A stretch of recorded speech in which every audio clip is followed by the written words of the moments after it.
Dieu nous aime-t-il? Paradoxe de Spinoza. Question insolite, blasphématoire. Comment Dieu, qui est amour en son essence, ne nous aimerait-il pas? Parfois, vous vous dites peut-être que les choses ne se passent pas comme vous voulez dans votre vie.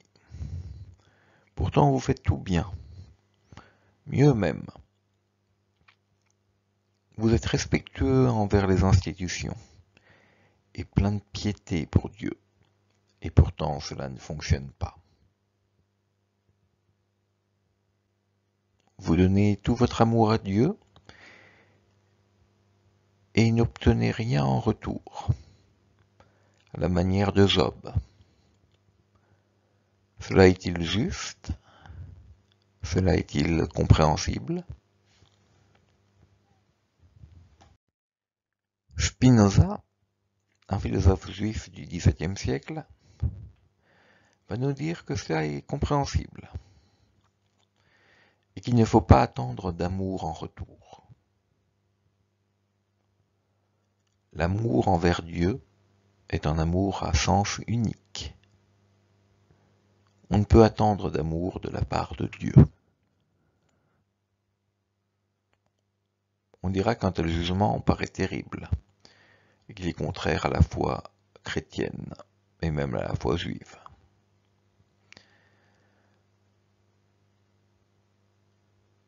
Saint Thomas d'Aquin avait établi, par exemple, que l'amour appartenait à Dieu. Il tenait un discours de théologie rationnelle, ce qui a son importance, parce que Spinoza aussi prétend tenir un discours de théologie rationnelle, mais complètement différent.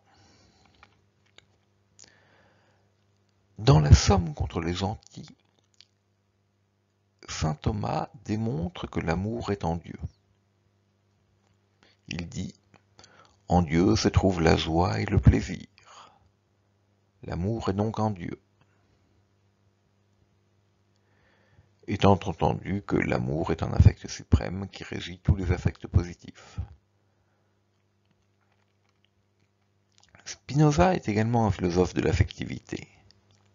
Cependant, il va remodeler les concepts de manière à dire que l'amour divin est impossible. Il déclare ainsi, dans la proposition 19 de la 5e partie de l'Éthique, qui est son grand livre, « Qui aime Dieu ne peut faire effort pour que Dieu l'aime à son tour. » Cette proposition est extrêmement difficile à comprendre parce qu'elle montre un amour qui ne va que dans un sens, un amour absurde.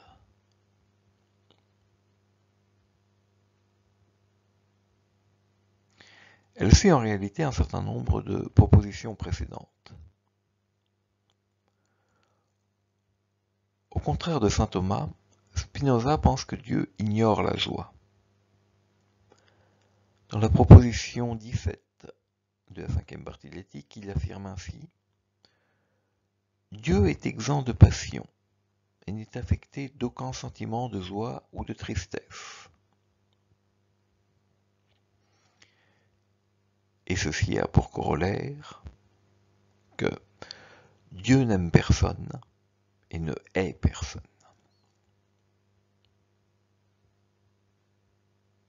Un Dieu indifférent donc, ou tout-puissant. L'amour et la haine sont la marque d'êtres finis, limités dans leur vie, dans le temps. Dieu n'agit pas comme eux. Mais reprenons. Sur quoi se fonde ce raisonnement? La philosophie de Spinoza est une éthique, et en tant que telle, elle traite des affects. Les principaux affects sont le désir, la joie et la tristesse. On voit assez facilement que ces trois affects fondamentaux sont ceux qui sont à l'œuvre dans les grands textes religieux. Dans la Bible, tout est désir, joie et tristesse.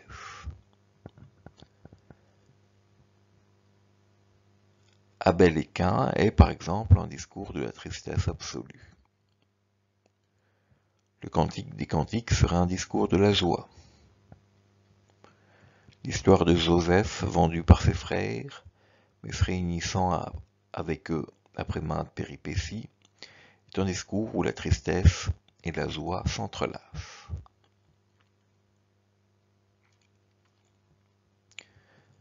C'est à partir de ces trois affects fondamentaux que Spinoza va définir d'autres affects, comme l'amour. L'amour est défini comme la joie accompagnée de l'idée d'une cause extérieure. Or, cette définition explique pourquoi Dieu ne peut pas aimer, est incapable d'aimer. L'idée de cause extérieure implique en effet une forme de transcendance. Il faut un rapport à quelque chose qui est au-delà de soi pour aimer. D'ordinaire, une telle idée ne pose pas de problème dans les théologies juives ou chrétiennes de la création. Un Dieu transcendant extérieur à sa création peut aimer cette création parce que celle-ci est un être extérieur. Dans la Bible, la notion d'amour de Dieu pour sa création est présente partout. Mais ce genre d'interprétation et ce texte relèvent aux yeux de Spinoza de l'imagination et non de la pure vérité. La vérité pour Spinoza relève de la raison. Et le modèle de la raison qu'il se donne est la géométrie euclidienne, comme il l'explique dans le chapitre 7 du traité théologico-politique, par exemple. Connaître une chose, c'est la connaître par sa définition, qui exprime la chose. La substance, c'est-à-dire, nous dit le premier livre de l'éthique, ce qui est en soi et est conçu par soi, c'est-à-dire n'a pas besoin du concept d'une autre chose pour être formé, et qui s'avérera par la suite du texte être Dieu lui-même, est en réalité inséparable de la création. Créateur et création coïncident. Et pour cette raison, la proposition 18 du premier livre de l'éthique peut dire « Dieu est cause immanente et non transitive de toute chose ».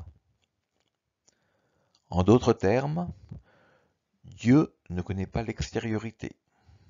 Il ne peut aimer puisque l'amour est rapport à cette extériorité. On peut comprendre que la position spinoziste ait pu susciter le scandale. Si la relation d'amour ne se fait que dans un sens, on est quasiment dans une philosophie de l'absurde. C'est ainsi que bon nombre de lecteurs ont lu Spinoza et ont pu le détester. On peut, pour conclure, et en posant un certain nombre d'interrogations, remarquer plusieurs choses. D'une part, Spinoza n'a jamais caché cette position, qui exprimait les conséquences logiques de sa philosophie. Dieu ne nous aime pas. Spinoza l'affirme. Dans ce cadre, on peut noter la cohérence et le courage de cette cohérence assumée par le philosophe. D'autre part, on peut remarquer qu'avec une telle position, on perd une forme de compréhension de l'amour. L'amour étant vu dans le cadre exclusif de la finitude, il apparaît comme une forme de faiblesse.